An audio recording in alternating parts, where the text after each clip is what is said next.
So you read the title, you know what this video is about. I'd like to start off with some of the last Beatitudes that Jesus mentions in Matthew 5.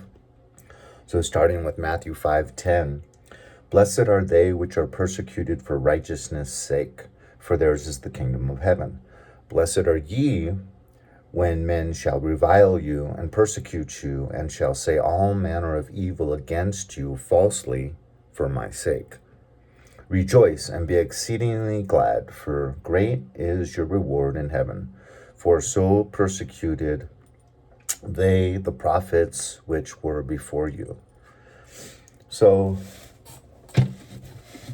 if you are really separating from this secular world and you are really doing your best to align with not just the words of the words of Jesus. If you are really trying to align 100%, a lot of the people that call themselves Christian think that it was a different time, and that's the premise or the foundation of thoughts that can get you in trouble, like how you see sin or whatnot.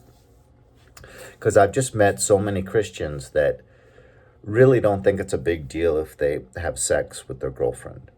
Really don't think it's a big deal to smoke marijuana every day. Really don't think it's a big deal. And here I'm someone that has really engaged in some of these things that I'm mentioning right now. But it was Jesus and trying to really align with him, read scripture daily, and try to make sure that my daily life is doing its best to fall in line with what he commands. These are commands. And he will really help you. When you really get on that path, try to walk on the straight and narrow. He will really come and assist you. So even if you're at the beginning of this walk and you're still engaging in some habitual sin or willful sinning, both of which are just terrible, he understands, you need help and you're on the path. You're not doing that good because you just started, but I'm here for you, and I'm going to help you. And so that's what's beautiful, because even if you on Mondays turn to the Lord and go, okay, I'm leaving these nightclubs. I'm done chasing skirts. Taking this marijuana pipe and I'm throwing in the trash right now. You see me, good Lord. I'm throwing this away, no more. And you got hit by a bus the next day walking to work and you die. You're still righteous.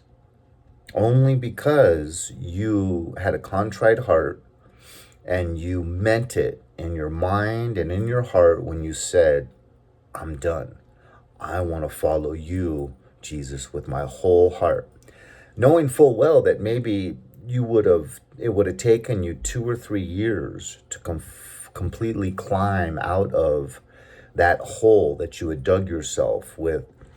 There was an old expression saying that we acquire vices and bad habits the first half of our life, and then we try to get rid of them the second half of our life. So it may have taken him 2 or 3 years of effort and relying on Jesus's strength and power to climb his way out of some of the habitual sins that have become habits. It doesn't matter. He had made that commitment and he meant it. The day before that bus hit him and killed him, and he had to go up to judgment. So that's such an important thing to understand. But also what is true is even that person on that first day, Monday he said, I'm done with sin. I want to follow you, Lord. I want to pick up my cross. And on Tuesday, the same girl at the counter, that maybe little college girl, that was always pleasant and upbeat with him every day when he would come in to buy his blueberry muffin that he would drink with his coffee. And they always had nice interactions. All of a sudden, maybe on that Tuesday morning, right before he gets hit by the bus, she switches up on him and he can't understand it, you know? She has some attachment to habitual sin, maybe some generational curses that have allowed her to be demonically influenced. There might be a demon that is attached to her from her father and her father's father and has been passed down through the bloodlines. They own you, in their opinion. And they don't like now this holy roller, even though it was only the day before this demon that influenced that young lady now is whispering in her subconscious, this guy doesn't respect you. This guy's a jerk. You haven't noticed everything that he says about you behind your back or whatever, right? And you're going to see mistreatment there. So this stuff is so spiritual, and people don't know how spiritual this realm is and how much reality is involved in spirituality taking place on all realms, in all interactions, until they really, really commit to that walk. And then just stuff starts flying at them out of the woodwork. Even to where you're getting full-on financial attacks, you're getting attacks on your health. Now all of a sudden your marriage is on the rocks and you just can't seem to please your wife or your husband ever, you know. These things are so true. And we have to bless our children. We have to pray over our food. We have to pray first thing in the morning. We have to rely, if we're going to walk this walk, we're going to get so much stuff coming at us that we have to do everything we can to be armored up, right? Put on the armor of God. And it's kind of like a double-edged sword, like Jesus talked about his tongue kind of being a double-edged sword. And he didn't come to unite, but he came to divide. So we have to just accept that when we align ourselves with Jesus and we're going to do our best to really carry our cross and try not to even complain about all of the stuff that starts coming our way, you have to lean more into that righteousness and that relationship. And you're going to see people manifesting. You're going to have, like I did, walk into a pizza store, ask for one slice of cheese pizza, and have the woman going like this, "My pleasure, sir." And just kind of taken aback. And is there anything else? No, that's it. Okay, well, have a seat. We'll bring it to you as soon as it's finished. You know, and then does it 2 more times when she's coming to pick up the plates. Even though you mentioned, I had an uncle that used to do that, and everyone knew he was telling the person he was talking to F off, you know. So, you know, you might want to curb that. After the first 2 times I told her that, and she came out and did it 2 more times on the patio. You're going to have people at an ahi pokey place just treating you so rudely. And then when the transaction's done, throwing your change in your hand to where it falls on the counter and on the floor. And you look up at her like, what was that for? And she just gives you a mean look, you know, to where you have to go home immediately and go online and make a formal complaint against this person. You know, and ATM machine, you're going to see people just totally start yelling at you for no reason. You're going to have, the hardest part is living with people that are demonically influenced. And Satan always sends me one. I'm living normally with 3 and 4 people all the time. And I always have one person that's just so against me and so doing everything they can to take my peace. But the good Lord builds you by being exposed to people like that constantly, nonstop. You are forced to grow in virtue. or you're going to be getting in fist fights every month and ending up in jail regularly, unless you rely on the Lord, keep praying for that person that is 100% focused on you and stealing your peace, and just pray for them day and night, night and day if you have to. The guy that attacked me and broke these two fingers, totally crazy berserk dude, I was praying for him every day, twice a day for months, because he was trying to initiate physical contact and he was abusing my dog, banging doors into the head of my dog.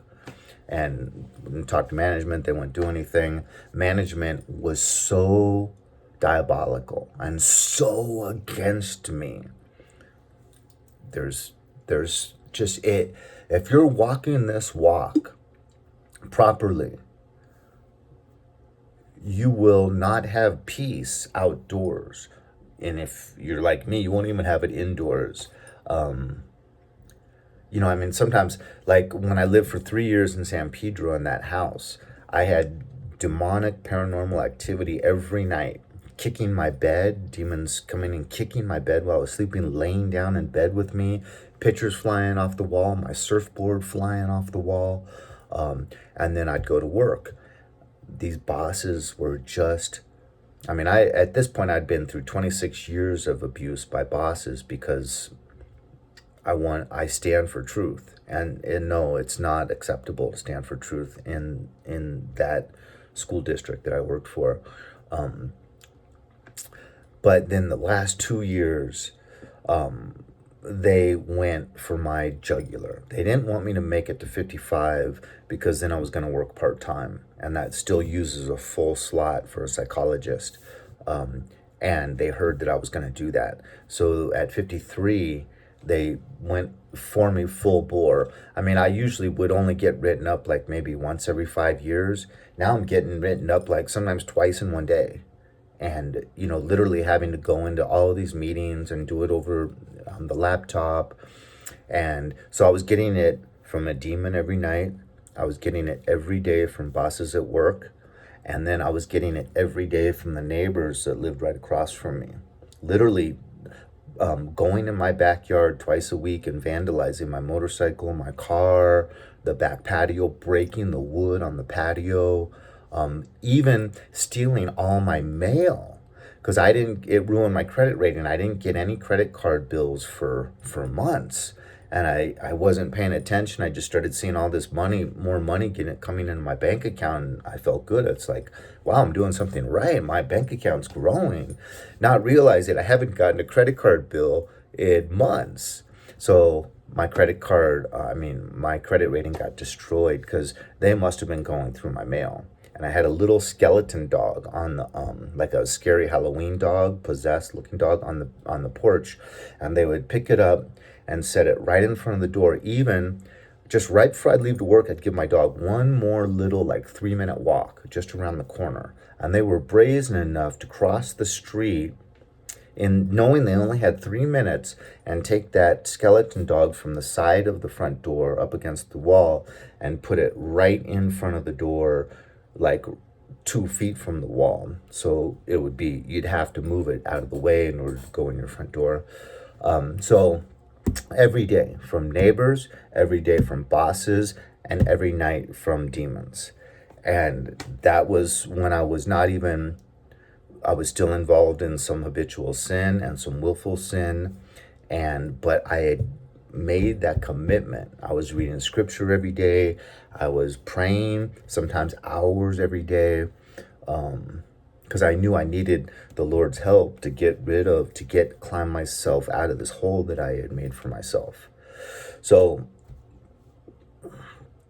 but it makes you a warrior, and that's his intent. It makes you so strong and so unafraid to say, I love Jesus. Anyone that, has a problem with that, I'm right here. Come talk to me. I love Jesus. But you will see people manifesting, And a lot of it is just truth. I always say this: if you are really aligned with Jesus, you love truth because he is the personification of truth in the flesh. And people don't like truth. They like to keep their blinders on and to believe what they're told and to fit in with the masses. And don't you dare say anything that's going to shake me awake out of this delusion, because I like having friends. I like having family members that I can go out to eat with and have dinner with. I like when I go to church on Sunday, people respecting me and thinking that I'm holier than thou or whatever. You know, they like this world. They enjoy status. They enjoy all of the things the world has to offer. And don't you say anything to get me to see and to come out of the matrix, so to speak. So this is their realm. We have princes and principalities over every country, over every church, over even certain neighborhoods. But, like Paul, we just have to finish the race.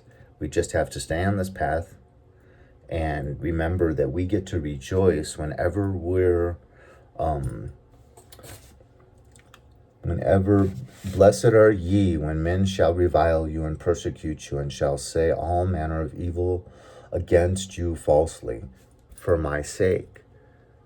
And so we're taking the scourging at the pillar. We're taking the crowning of the thorns. And we're taking the long walk to Calvary to share in that with him. And he is in us sharing that abuse that we're opening ourselves up to. And that's the way he wants it. And his ways are higher than ours, as are his thoughts. And so we don't have to try to figure out, why did he make it this way? Why, in order to get to heaven, do I have to be tormented down here on earth? Well, it's his game plan. The pot doesn't look at the potter and say, why did you make me this way? It's a showing of love.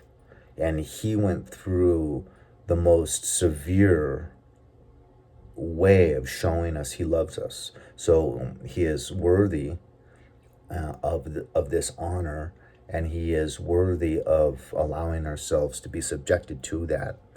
And every single interaction is being recorded, and we will be rewarded for every single insult we took because of our alignment to him. Every single beating, in my case, actual beating, that you took, it's all being recorded, and it'll all be rewarded. Every single little insult will be, well done, my true and faithful servant. God bless.